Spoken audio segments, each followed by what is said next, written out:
오늘은 폭포로 살라라는 제목으로 주일 메시지를 나누겠습니다.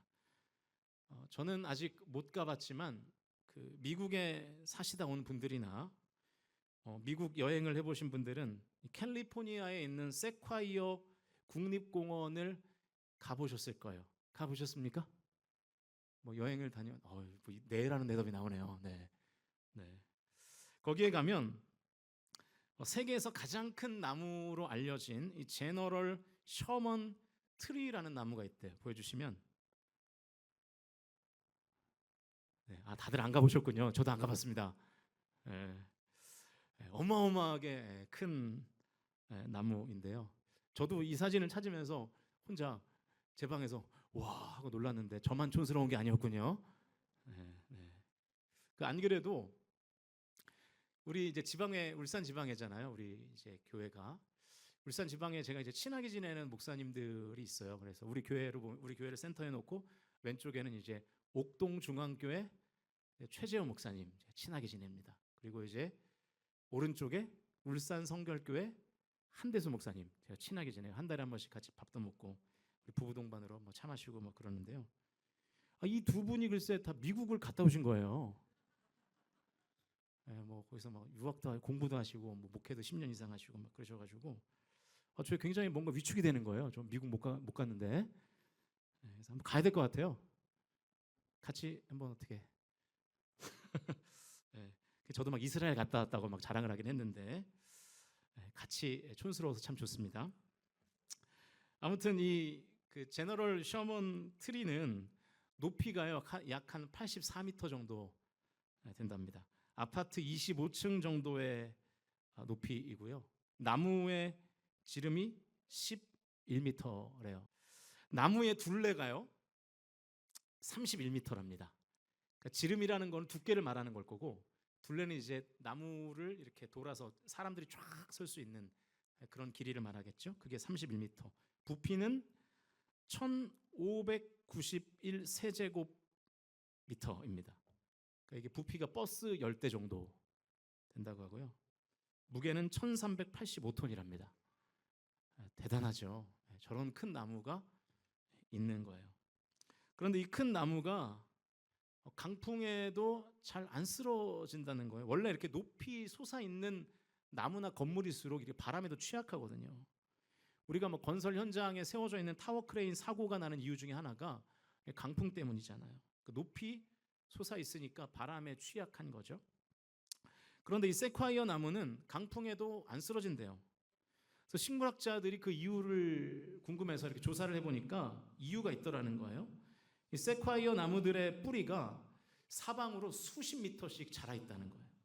저 그림처럼. 그래서 그 막 수십 미터씩 그 나무가 막 이렇게 뿌리를 내려가지고 다른 나무의 뿌리와 이렇게 엉겨 있는 거죠. 그러니까 강풍이 와도 흔들리지 않는 것입니다.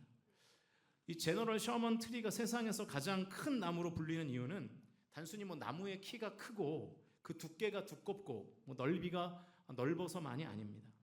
뿌리가 길고 다른 나무의 뿌리와 엉겨서 이 뿌리가 두껍기 때문에 사실은 클 수 있었던 것이죠. 그렇게 해서 위로 크게 옆으로 두껍게 성장할 수 있는 이유는 사실은 이 뿌리를 깊이 내리고 사실 깊이는 안 내렸답니다. 하지만 뿌리를 길게 내리고 다른 뿌리와 엉겨 있기 때문이죠. 그러니까 여러분 우리가 이 제너럴 셔먼 트리를 통해서 한 가지 알 수 있는 것이 있는데 성장에는 두 가지의 방향이 있다는 거예요. 첫 번째는 올라가는 성장이 있어요. 높이 올라가는 성장. 그런데 또 하나 성장에는 내려가는 성장도 있습니다. 깊이 뿌리를 내리는, 넓게 뿌리를 내리는, 길게 뿌리를 내리는 그 내려가는 성장이 있다는 거죠. 우리는 올라가는 것만을 성장이라고 생각하는 착각에 빠져 삽니다. 그래서 높은 자리에 올라가고 싶어 해요. 어떻게 하면 상석에 앉을까를 우리는 항상 고민합니다. 넓은 공간을 차지하고 싶어 하죠. 그러나 올라가는 성장은 사실은 내려가는 성장이 없이는 불가능한 것입니다. 오늘 본문의 주인공이 모세인데요. 모세의 인생이 그것을 증명하고 있습니다. 모세의 신분은 이집트의 왕자였어요. 한순간에 신분이 수직 상승했습니다. 사실 이 바로의 유아 살해 명령으로 죽게 될 그냥 유대의 사내 아이에 불과했잖아요. 그런데 하나님의 기적적인 구원으로 당시의 최강대국 이집트의 전성기 때에 이집트의 왕자로 살 수 있었습니다. 호강을 누리며 산 거죠. 올라가는 성장을 갑자기 경험한 거예요. 그런데 하나님은 모세를 올라가는 성장에만 가두시지 않습니다. 모세를 왕실에서 광야로 몰아내시죠. 왕실에서 고급 양탄자를 바닥에 깔고 살던 이 모세를 들판에서 양들과 함께 땅바닥에서 살게 하신 것입니다. 최상의 자리에서 최하의 자리로 내려가게 하신 거예요. 그리고 광야 생활 40년 만에 모세를 다시 부르실 때 하나님의 첫 마디가 이것이었는데, 우리 출애굽기 3장 5절입니다. 같이 읽겠습니다. 시작.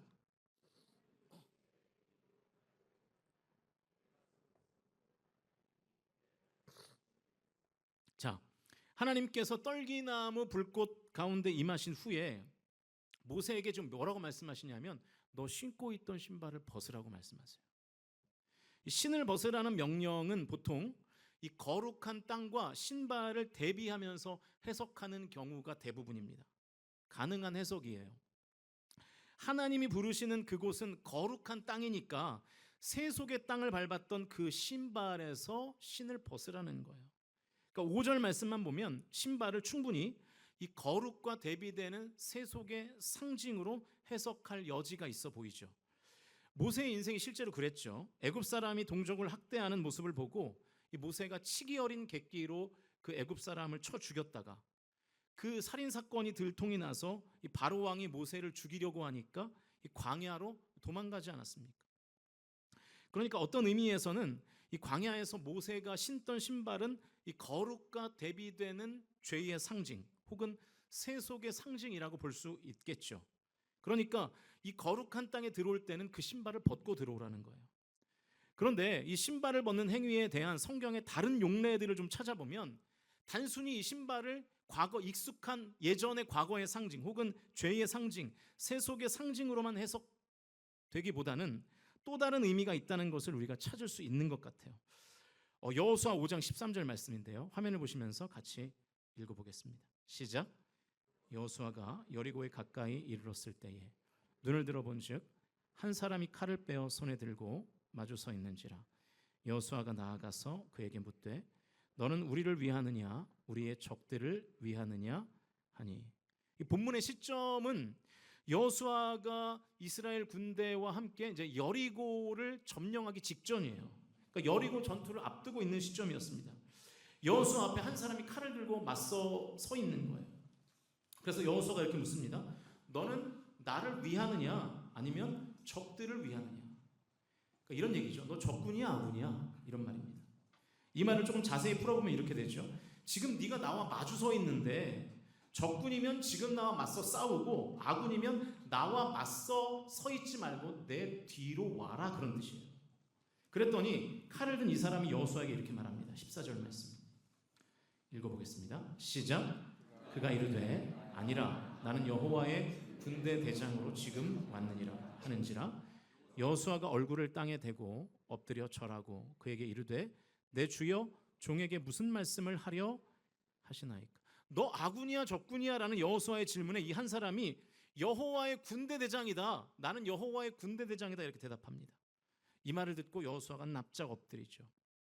여호수아가 납작 엎드리니까 이 여호와의 군대 대장이 이런 말씀을 하십니다. 15절 말씀 같이 읽겠습니다. 15절 시작. 여호와의 군대 대장이 여호수아에게 이르시되 내 발에서 신을 벗으라. 내가 선 곳은 거룩하니라 하니 여호수아가 그대로 행하니라. 그러니까 출애굽기 3장 5절과 똑같은 내용이죠. 네가 선 곳은 거룩한 땅이니까 신발 벗으라는 거예요. 자, 그러면 여기서도 이 신발을 벗는 행위는 죄와 세속의 상징일까요?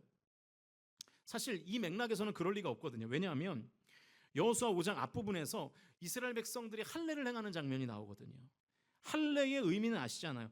하나님 앞에서 이스라엘 백성들이 거룩하게 성별되기 위한 의식이 이 할례잖아요. 거룩하게 구별되는 할례를 행한 직후에 여호수아가 군대 장관을 만난 거거든요. 그러니까 여기서 여호수아가 신은 신발은 죄나 세속의 상징으로 해석하는 것은 약간 좀 무리가 있어 보입니다. 그러면 여호수아 5장에 나오는 신발은 무엇을 상징할까요? 여호수아가 이 칼을 들고 있는 이 사람이 여호와의 군대 장관이라는 것을 아직 모를 때는 이렇게 말한 거예요. 나와 맞서 싸울래 아니면 내 뒤에 설래. 그러니까 여호수아의 머리에는 이 지금 눈앞에 나타난 거수자, 이 거수자 뭔가 행동이 수상한 이 사람은 적군이 아니면 나의 부하라는 생각밖에 없었던 거예요. 그런데 이 거수자는 적군도 아니고 그렇다고 여호수아의 부하도 아니었죠. 내가 군대 장관이라는 거예요. 그러면서 너의 발에서 신을 벗어라라고 말씀하신 것이죠. 그러니까 이 여호수아서 5장에서 나오는 신을 벗으라는 것은 어떤 의미냐면 군대 장관의 자리에서 내려오라는 거예요. 리더의 자리에서 내려오라는 거예요. 내가 군대 장관이니까 네가 군대 장관 하지 말고 너 내려와. 내가 그 자리에 올라갈 거야 라는 뜻입니다. 네가 그 높은 자리에 있지 말고 내려오라는 거죠. 그러니까 여호수아서 5장 15절에서 말하는 신을 벗는 행위는 리더의 권리를 포기하는 행위의 상징이라고 해석하는 것이 적절합니다. 조금 깊이 들어가는 것 같지만 용례를 하나만 더 보면 신명기 25장을 보면요, 여기서도 신발을 벗는 세레머니가 나오는데 어떤 의미가 있는지 살펴보겠습니다. 좀 내용이 긴데요. 신명기 28장 8절에서 10절까지 말씀 화면을 보시면서 같이 읽겠습니다. 시작. 그를 불러다가 말할 것이며 그가 이미 정한 뜻대로 말하기를 내가 그 여자를 맞이하기를 즐겨하지 아니하노라 하면 그의 형제의 아내가 장로들 앞에서 그에게 나아가서 그의 발에서 신을 벗기고 그의 얼굴에 침을 뱉으며 이르기를 그의 형제의 집을 세우기를 즐겨 아니하는 자에게는 이같이 할 것이라 하고 이스라엘 중에서 그의 이름을 신벗김 받은 자의 집이라 부를 것이니라. 당시의 유대 사회는 혈통이 아주 중요했거든요. 이 피가 계속 이어지는, 이 핏줄이 계속 이어지는 게 굉장히 중요했거든요. 그래서 형제가 만약에 자녀를 낳지 못하고 죽으면 다른 형제 중에 한 명이 형제의 아내를 아내 삼는 일종의 그 규칙 같은 것들이 있었습니다. 관습이죠. 그러니까 죽은 형제에 대한 아내의 권리가 또 다른 형제에게 있었던 거예요. 그런데 다른 형제들이 죽은 형제의 아내를 내 아내로 삼기를 거부하면 그 거부했다는 뜻으로 어떤 세레모니를 했다는 거예요. 그 형제가 신고 있었던 신발을 벗겼다는 것입니다. 그리고 죽은 형제의 아내에 대한 권리를 포기한 그 집을 뭐라고 불렀어요? 신벗김 받은 자의 집이라고 불렀다는 거예요. 그러니까 여기서도 이 신을 벗었다는 것은 어떤 뜻이냐면 권리를 내려놓았다는 뜻이거든요. 여호수아서 5장 15절에서도 신을 벗는다는 것은 리더의 권리를 내려놓는 것을 의미하고요. 자, 그러면 이 용례를 봤을 때 다시 본문으로 돌아가서 모세가 신고 있었던 신을 벗으라는 것도 이 권리를 내려놓으라는 의미가 있을 수도 있다는 거죠. 그런데 정말 이 해석이 맞는 것이 이 광야에서 양을 치는 목동으로 살아가는 모세에게 있어서 이 신발이 얼마나 중요한 권리인지 몰라요. 정말로 없어서는 안 될 권리거든요. 그래서 오죽하면 하나님께서 이스라엘 백성들이 광야 생활을 40년 하는 중에 수많은 기적을 베푸셨는데 그 기적 중에 이런 기적이 있었다니까요. 신명기 29장 5절입니다. 같이 읽겠습니다. 시작. 주께서 40년 동안 너희를 광야에서 인도하셨거니와 너희 몸에 옷이 낡아지지 아니하고 너희 발에 신이 헤어지지 아니하였습니다. 하나님께서 구름 기둥과 불 기둥으로 이스라엘 백성들을 광야에서 인도하신 기적, 그리고 광야에서 물을 내신 기적, 만나와 메추라기를 허락하신 기적만 있었던 것이 아니라 이스라엘 백성들이 광야에서 40년을 살 때에 그들의 옷이 헤어지지 않는 기적, 그리고 그들의 신발이 닳지 않는 기적을 하나님께서 일으키셨다는 거예요. 놀라운 일 아닙니까? 우리에게도 이런 기적이 일어나면 얼마나 좋을까. 그래서 옷을 아무리 입어도 안 낡고,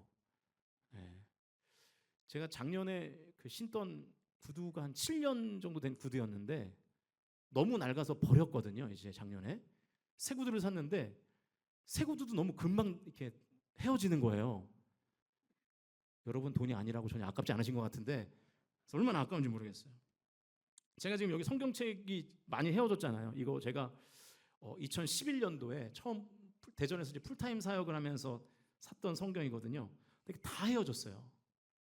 그래가지고 여기 제가 뭐 안에 뭐 잔뜩 뭐 포스트잇도 붙여놓고 여러분 뭐 신방 정보도 붙여놓고 다 붙여놨는데 이게 바꿀 수가 없잖아요. 성경책을 리폼을 해야 되는데 뭐 시간도 없고 이것도 좀 안 헤어졌으면 좋겠는데 사실은 뭐 좀 성경을 많이 읽은 척 해보려고 일부러 안 바꾸는 것도 있어요. 자꾸 이게 헤어지는 거예요. 점점 더 헤어져요. 우리 교회 처음 올 때보다 지금이 훨씬 더 헤어졌어요. 근데 이스라엘 백성들은요, 하나님께서 기적을 베푸셨는데 옷과 신발이 헤어지지 않는 기적을 베푸셨다는 거예요. 그러니까 그 정도로 이 광야에서 신발이 중요했다는 거예요. 그런데 하나님께서 지금 모세에게 뭐라고 말씀하시냐면 광야에서 그 신발을 벗으라고 말씀하십니다. 그러니까 이거 무슨 뜻이냐면 목자로서의 권리를 내려놓으라는 거예요. 이제 오늘 본문이 이제 4장으로 넘어가는데요. 출애굽기 4장 2절 말씀도 같이 읽어보겠습니다. 4장 2절 시작. 여호와께서 그에게 이르시되 내 손에 있는 것이 무엇이냐? 그가 이르되 지팡이니이다. 자, 3장에서는 하나님께서 발에서 신을 벗으라고 말씀하시더니 4장에 들어가자마자 하나님께서 모세의 손에 들려있는 지팡이에 주목하십니다. 여러분, 양을 치는 목자에게 지팡이가 어떤 의미인지 아세요? 이것도 좀 설명을 해드리면 양을 치는 목자가 들고 다니는 두 가지의 물건이 있어요. 하나는 지팡이, 또 하나는 뭐게요? 막대기입니다. 막대기. 그래서 시편 23편 4절에 이렇게 되어 있어요. 주의 지팡이와 막대기가 나를 안위하십니다. 그러니까 이게 양을 치는 목자가 들고 있는 두 가지거든요.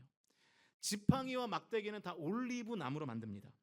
막대기는 줄기에서 나오는 고든 가지로 이 막대기를 만들고요. 지팡이는 뿌리 쪽에서 나오는 이렇게 구부러지는 나무를 가지고 지팡이를 만든대요. 같은 나무이지만 약간 부위가 다른 거죠. 재료의 부위가. 사용하는 용도도 다른데요. 이 막대기는 히브리어로 미쉬 에네트라고 부르는데 목자가 인도하는 길로 양이 따라올 수 있도록 소리를 내는 용도로 사용해요. 그러니까 목자가 앞서 길을 가면서 막대기로 땅을 탁탁탁탁 치면서 이제 다니는 거예요. 그럼 양이 그 소리를 듣고 목자를 따라가는 것입니다. 왜냐하면 양은 시력이 너무너무 안 좋거든요. 마이너스 10디옵터 정도 된대요. 그러니까 눈에 뵈는 게 없어요. 진짜예요. 양은 눈에 뵈는 게 없습니다. 소리로 듣고 방향을 정하는 거예요. 그러니까 목자가 막대기를 가지고 탁탁탁탁 치면서 앞으로 나가면 그 길을 따라가는 거거든요. 반면에 지팡이는 셰베트라고 부르는데 양이 수렁이나 골짜기에 빠졌을 때 지팡이의 이 둥근 부분, 휜 부분을 목에 걸어가지고 골짜기나 수렁에서 꺼내는 역할을 할 때 이 지팡이를 사용하는 것입니다. 그래서 사망의 음침한 골짜기를 다닐지라도 해를 두려워하지 않는 것은 주의 지팡이와 막대기가 나를 안위하시기 때문입니다. 라는 내용이 이 막대기와 지팡이의 역할이 이렇기 때문에 그런 거예요. 이게 목동의 손에 있는 지팡이의 역할이거든요. 그런데 하나님께서 이 모세의 손에 있는 지팡이를 주목하면서 이렇게 말씀하세요. 출애굽기 4장 3절 말씀 같이 읽겠습니다. 시작. 여호와께서 이르시되 그것을 땅에 던지라 하시매 곧 땅에 던지니 그것이 뱀이 된지라 모세가 뱀 앞에서 피하매. 지금 네 손에 그 지팡이가 들려 있는데 그거 땅에 던지라는 거예요. 버리라는 거예요. 던졌더니 뭐가 됐어요? 뱀이 됐어요. 제가 지난주에도 말씀드렸지만 뱀은 안 좋은 상징이잖아요, 성경에서. 그런데 목자로서 꼭 필요한 이 지팡이가 부정적인 상징인 뱀이 된 거예요. 이게 무슨 의미일까요? 그 지팡이도 내려놓으라는 거죠. 목자로서의 권리 내려놓으라는 거예요. 그런데 기가 막히게도 출애굽기 4장 17절까지가 무슨 내용이냐면 하나님은 모세에게 내가 시키는 일을 하라고 말씀하시고 모세는 하나님께 하나님이 시키시는 일을 못하겠다고 버팅기는 내용이거든요. 그것을 극명하게 보여주는 장면이 12절과 13절 아닙니까? 같이 읽어보겠습니다. 시작. 이제 가라. 내가 내 입과 함께 있어서 할 말을 가르치지라. 모세가 이르되 오 주여 보낼 만한 자를 보내소서. 하나님이 모세에게 말씀하시는 거예요. 너 목자 아니야. 너 양이야. 내가 목자야. 그러니까 내가 시키는 일을 해. 너 양의 자리로 내려가. 지팡이 내려놓고 양의 자리로 내려가. 이렇게 말씀하시는데 모세는 못 내려갑니다. 저 하나님이 시키시는 일을 못합니다. 이렇게 지금 싸우고 있는 것입니다. 그렇게 실랑이를 벌이다가 결국 모세가 어떻게 되냐면 종의 자리로, 양의 자리로 내려가요. 그래서 4장 18절을 보시면 장인 이드로에게 애굽으로 가겠다고 말을 하고 정말 애굽을 향해서 갑니다. 그런데 20절 말씀이 아주 의미심장한 말씀이에요. 오늘 본문 20절 같이 읽겠습니다. 시작. 모세가 그의 아내와 아들들을 나귀에 태우고 애굽으로 돌아가는데 모세가 하나님의 지팡이를 손에 잡았더라. 모세가 주인의 자리에서 내려와서 종이 된 후에 하나님의 명령을 따라서 애굽으로 가는데 그 손에 역시 지팡이가 들려 있어요. 그런데 여러분, 누구의 지팡이라고 되어 있습니까? 하나님의 지팡이라고 되어 있는 거예요. 이전에서의 지팡이는 모세의 지팡이였어요. 그런데 20절에서의 지팡이는 하나님의 지팡이래요. 이게 무슨 뜻일까요? 모세가 목자가 아닌 거예요. 하나님이 목자이신 거예요. 모세는 목자의 자리에서 비로소 내려온 것입니다. 지팡이는 목자가 들고 있는 것이잖아요. 그런데 하나님의 지팡이래요. 그럼 하나님이 목자라는 뜻이잖아요. 4장 20절에서 모세는 비로소 하나님의 양이 된 것입니다. 목자의 자리에서 내려오는 성장을 하게 된 거예요. 그래서 모세의 인생 주기를 이렇게 정리할 수 있습니다. 제1기는 처음 40년 동안 바로의 궁궐에서 왕자로 살았던 첫 번째 주기, 그리고 제2기 41세부터 80세까지는 광야에서 가장 낮은 자, 거지같이 살았던 두 번째 주기, 마지막 40년 동안 모세는 하나님의 사람, 예언자로 살았죠. 81세부터 120세까지. 이렇게 모세의 인생을 3P로 단순하게 정리할 수 있는 거예요. 오늘 저의 설교 용어로 바꿔본다면 모세의 처음 40년은 올라가는 시간이었어요. 올라가는 성장을 한 거죠. 중간에 40년은 내려가는 성장을 한 것입니다. 근데 여러분, 내려가는 성장은 마이너스 성장하고는 달라요. 전혀 다릅니다. 마이너스 성장은 아예 성장이 멈추고 퇴보하는 것이지만, 내려가는 성장은 제가 설교의 초반에 말씀드렸던 이 제너럴 셔먼 트리처럼 뿌리를 튼튼하게 하는 시간이 지난 후에 더 큰 열매를 맺게 되는 시간이거든요. 그러니까 우리는 자꾸 올라만 가야 된다라는 이 강박에 빠져 있는데, 여러분, 내려가도 괜찮습니다. 내려가는 것도 성장이에요. 중세의 교부 중에 성요한이라는 분이 계시는데, 이분이 내려가는 성장의 본질을 이렇게 설명했어요. 모든 것을 맛보고자 하는 사람은 어떤 맛에도 집착하지 않아야 된다. 모든 것을 알고자 하는 사람은 어떤 지식에도 매이지 않아야 된다. 모든 것을 소유하고자 하는 사람은 어떤 것도 소유하지 않아야 하며, 모든 것이 되고자 하는 사람은 어떤 것도 되지 않아야 한다. 그러니까 모든 것을 가지려면 올라가려고 애쓰지 말고 버리려고, 내려가려고 애써야 한다는 것입니다. 이게 오늘 이 모세의 인생이 우리에게 주는 영적 진리입니다. 사랑하는 성도 여러분, 우리가 내려놓는 만큼, 내가 비우는 만큼 하나님께서 올 한 해 저와 여러분에게 새로운 은혜를 허락해 주실 줄로 믿으실 수 있기를 주님의 이름으로 축원드립니다. 여러분, 하나님 앞에서 내려가는 것은 실패 아닙니다. 하나님 앞에서 무릎 꿇고 부복하는 것이 왜 실패겠어요? 그것만큼 성공이 어디 있겠습니까? 비굴한 일은 더더욱 아니고요. 오히려 성장하는 것이죠. 올라가는 성장만 있는 것이 아니라 내려가는 성장도 있는 것입니다. 여러분, 우리는 이 땅을 살면서 열심히 잘 올라갔던 사람이 잘 내려오지 않아서 그 인생의 말로가 비참하고 아주 비열한 그런 사람들을 많이 보지 않습니까? 여러분, 분수 쇼를 보신 적이 있는지 모르겠어요. 요즘 유명한 분수 쇼들이 많은데, 제가 알기로 제일 유명한 분수 쇼가 이 두바이의 부르즈 할리파라는 이 우리나라가 지은 건물이죠. 여기서 이제 하는 분수 쇼가 되게 유명하잖아요. 참 아름답고, 가본 것처럼 얘기하는데 가보진 못했어요. 굉장히 30분 동안 한다 그러는데, 뭐 아무튼 TV로 봤지만 굉장히 휘황찬란하고 아름답더라고요. 분수는 물이 아래에서 위로 올라가는 거잖아요. 그죠? 근데 여러분, 이 분수는요, 전기만 끊어지면 맥을 못 춥니다.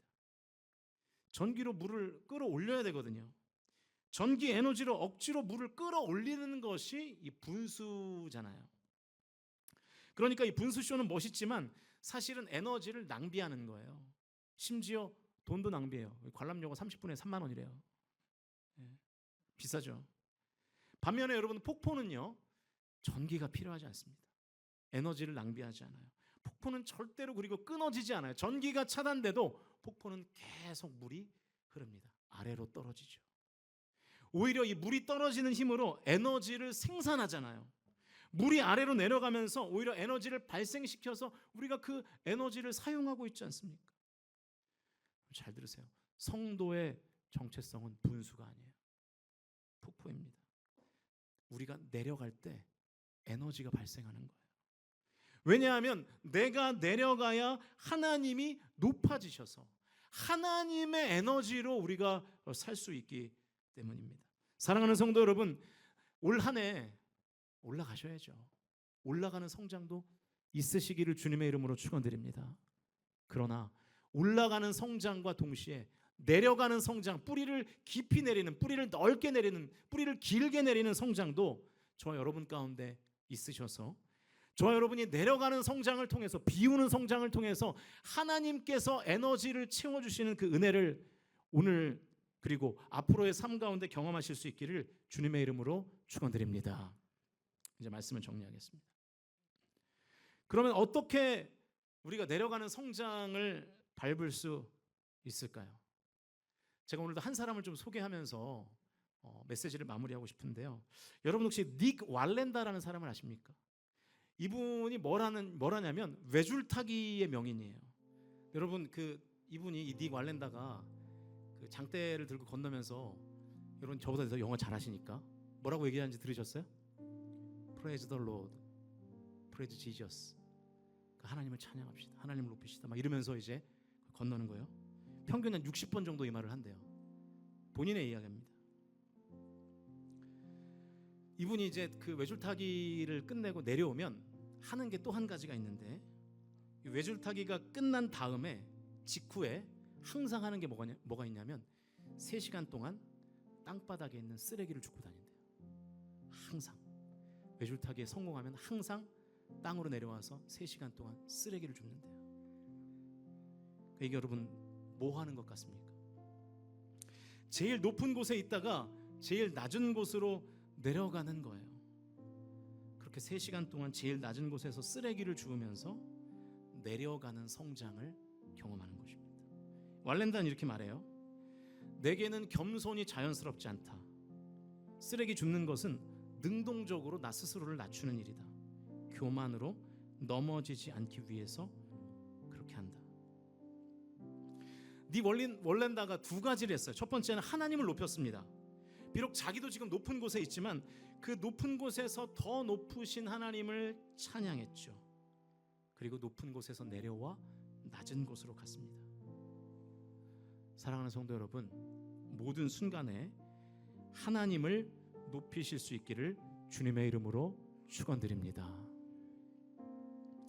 여러분, 지금 내가 그래도 이 모양으로 이렇게 건강하게 그리고 이렇게 풍족하게 살아갈 수 있게 된 원인은 나에겐 없어요.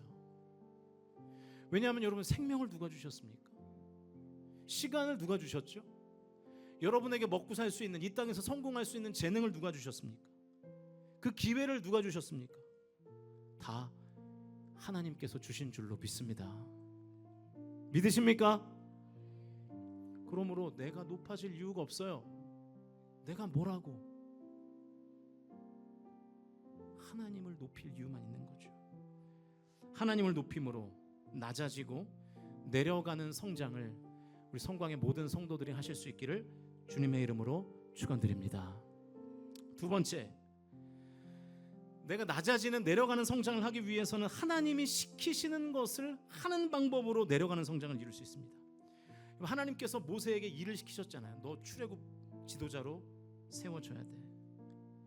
하나님께서 모세의 신발을 벗게 하시고 지팡이를 놓게 하신 것은 결국 하나님이 시키시는 일을 하기 위함이었잖아요. 하나님이 시키시는 일을 하고 사십니까? 작년 1년 동안 하나님이 시키시는 일 중에 뭐 하셨어요, 여러분? 우리가 하나님이 시키신 일을 하지 않겠다는 것은 하나님 밑으로 안 내려가겠다는 뜻이거든요. 나중에 어떻게 되냐면 내가 하나님을 지시해요. 하나님의 지시를 받는 것을 넘어서서 내가 하나님께 지시합니다. 하나님 이거 하세요. 하나님 저거 하세요. 여러분, 하나님이 시키시는 일을 좀 하십시오. 하나님이 나에게 말씀하시는 명령들이 있잖아요. 하나님의 지시를 좀 받으십시오. 자존심 좀 버리시고요. 그게 내려가는 성장입니다. 난 내가 결정한 일만 할 거야. 난 내 생각에 옳은 일만 할 거야. 누가 시키는 일은 난 절대 안 해. 난 지금까지 해왔던 일만 할 거야. 더 이상 다른 일은 안 해. 그 사람이 어떻게 진정한 성도라고 말할 수 있겠습니까? 올 한 해 제가 꼭 권면드리고 싶은 것은 하나님이 시키시는 일 중에 혹시 올해 한 번도 해보지 않은 일이 있다면 그것을 찾아서 올 한 해 그거라도 한번 해보세요. 그러면 내가 내려감을 통해서 그 안에서 큰 은혜를 얻고, 그리고 하나님의 섭리를 경험하고, 그리고 하나님의 복을, 그래서 하나님께서 나를 높이시는 그 은혜를 저 여러분 모두가 다 경험하시고, 그래서 올 한 해가 끝나는 그때에는 하나님, 제가 내려가는 성장을 했더니 하나님께서 저를 다시 높여주시더군요. 하나님, 간증의 고백이 저 여러분의 마음에서 터져나와 입으로 고백되실 수 있기를 주님의 이름으로 간절히 축원드립니다.